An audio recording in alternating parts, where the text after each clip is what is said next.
Welcome to the deep dive. Today, we are diving into, well, the incredibly crowded world of electric vehicles. It really is packed, isn't it? New models popping up all the time. Absolutely. But there's one car that's really made its mark, a sort of statement piece from Hyundai. I'm talking about the Kona Electric. Ah, yes, the Kona. It's been around a while in EV form, relatively speaking. Exactly. And it's moved beyond being just, a niche choice. It feels like a proper mainstream contender now, trying to balance that range, the tech, the style. All the things you need for daily driving, basically, and maybe a bit more. For sure. And I think our mission today, really, is to dig into the data we have on it, see what actually makes it stand out. Yeah, what's the secret sauce? Precisely. Yeah. And maybe where it surprises, Or Sure. perhaps where it challenges what we think we know about everyday EVs. Okay, let's start where most people do the look. The first impression, the latest Kona Electric. It's got a bold design, quite futuristic. Definitely stands out. That front end, super smooth, aerodynamic, no traditional grille, obviously. Instead, you get that, what do they call it? The pixelated seamless horizon lamp. That's the one, the Oh. full-width light bar. Yeah, it gives it this really unique signature, especially when it's dark. And the main headlights are actually lower down in the bumper. Which is a bit different, separates the lighting functions. All right. And you've still got sharp lines down the side, that sort of robust plastic cladding you expect on an SUV.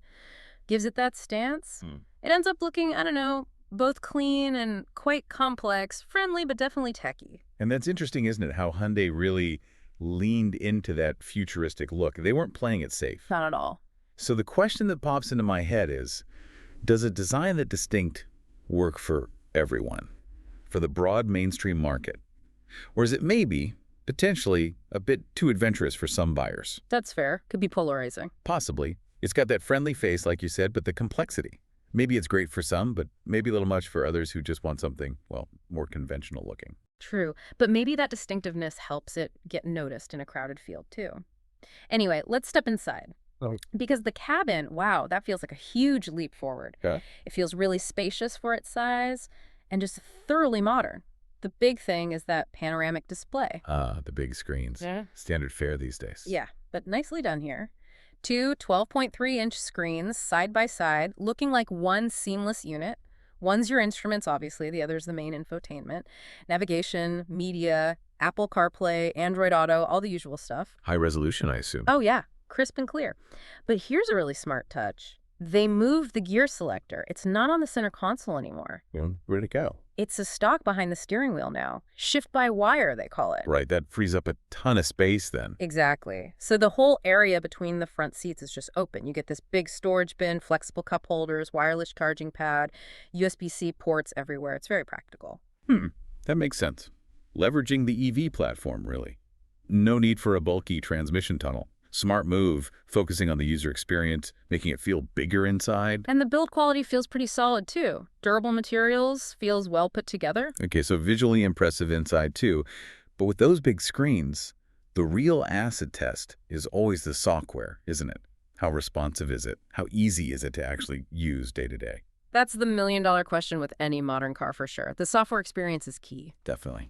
Right. Before we get into the performance side of things, just a quick reminder. If you're enjoying this deep dive into the Kona Electric, please do hit that like button, maybe leave a comment, tell us what you think of the design, and definitely subscribe to the deep dive for more chats like this. Good call. Okay, performance. What's actually making this thing go? Hyundai gives you options. Always good to have choices. There's a standard range version, smaller battery, 48.4 kilowatt hours. Probably fine if you're mostly just driving around town. City commuter spec, yeah. But the one most people talk about is the long range.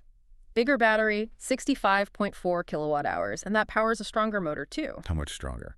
It's got 160 kilowatts, which is about 218 horsepower. And like all EVs, you get that instant torque, 255 newton meters. Right.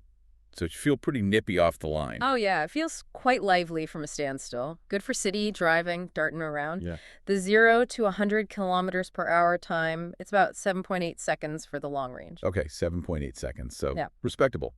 Not mind-blowing, but Exactly. More than adequate, I'd say. Plenty for merging onto the highway confidently, overtaking when you need to. It feels capable. and that's an interesting choice they've made, offering that level of performance. Because, in the EV world, crazy acceleration figures often grab the headlines. Like Tesla's doing 0 to 60 in 2 seconds flat. Right. So positioning the Kona with more than adequate performance, it does raise the question, does that satisfy everyone? Or does it really cement it as the sensible, practical EV choice rather than, say, a performance-focused one? Yeah, it seems aimed squarely at practicality rather than outright thrills, which leads us perfectly into range and charging.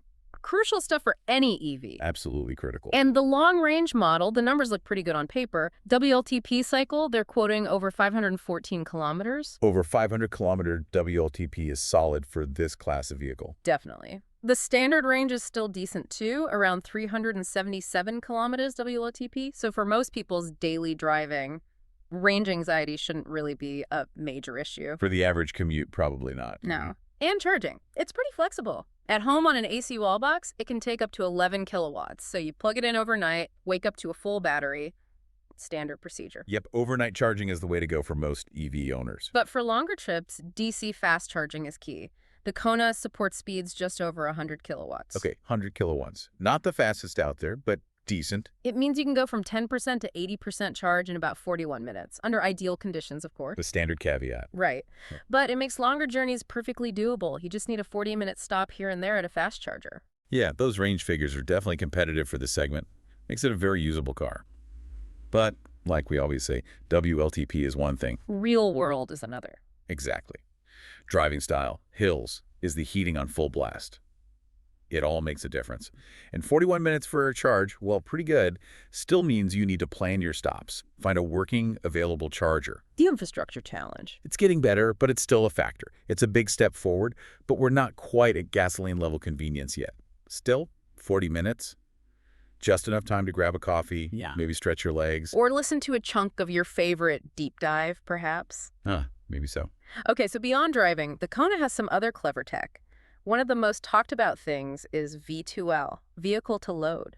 Yes, the mobile power bank feature. Pretty much. You use the car's battery to power other things. There's an adapter you plug into the charge port. And what sort of power can you get out of it? Up to 3.6 kilowatts, which is actually quite a lot, enough to run laptops, projectors, even a small fridge or an electric grill. Okay, that is genuinely useful for camping, tailgating. Or even as a backup power source at home if the power goes out. Run a few essentials. It makes the car more than just transport. It's a power source on wheels. That's a fascinating angle, how V2L kind of broadens what a car is. Yeah. But again, the question is how many people will really use that regularly? Is it a game changer for the average driver or more of a cool niche benefit for specific situations? Like the camping enthusiast or someone living off-grid sometimes. Exactly. It definitely adds a layer of versatility that most cars just don't have. It's a clever use of that big battery, no doubt. Absolutely. And then there's safety. Hyundai packs in its Smart Sense suite.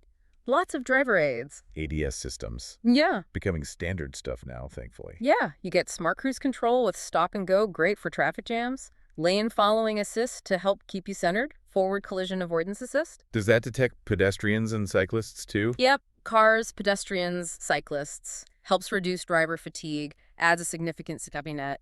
It's comprehensive. Which is good to see. These systems are becoming expected, really. A baseline for a modern car. Shows a commitment to safety. And just quickly on practicality, the boot, it's actually pretty generous. 466 liters with the seats up. That's quite decent for a compact SUV. And if you fold the rear seats down, it expands to 1,300 liters, so it can swallow a fair bit of stuff. It's a capable little hauler. So it seems like going electric here doesn't mean you have to sacrifice that everyday usability, the cargo space. They've balanced the tech with the practical needs. Exactly. So wrapping things up, our deep dive shows the Hyundai Kona Electric has really found its footing. It's a strong, well-rounded player in the EV market now. It seems like it. You've got that distinctive design, love it or hate it, a really practical modern interior with those smart space-saving ideas. Just by wire, yeah. Decent powertrain options, good solid range, efficient enough charging. And then cool innovations like V2L, all packaged with a strong safety focus. Yeah, looking at all the pieces, it presents itself as a very mature, well-considered electric car. For normal life. It's not necessarily trying to be the fastest or the flashiest. It's just really competent. Right. It feels like it delivers on the practical promises of EVs today, not just the futuristic hype. Which brings up an interesting final thought for you, our listener. Go on. As this whole electric transition keeps rolling and EVs become more and more common, what's really going to drive mass adoption? Is it going to be these kinds of balanced, practical, maybe slightly conservative packages like the Kona? Or will people still chase the absolute cutting edge, the extreme range or performance, even if it costs more? Hmm. The sensible middle versus the high-tech halo. Kind of. Hmm. Where do you think the future of the mainstream EV market is actually heading? Something to ponder. Definitely something to think about. We hope you found this deep dive useful and interesting. Hope so too. If you did, please do show your support, give us a like, drop a comment below with your own take on the Kona Electric, and most importantly, hit that subscribe button for the deep dive. That way you won't miss our next exploration into what really matters.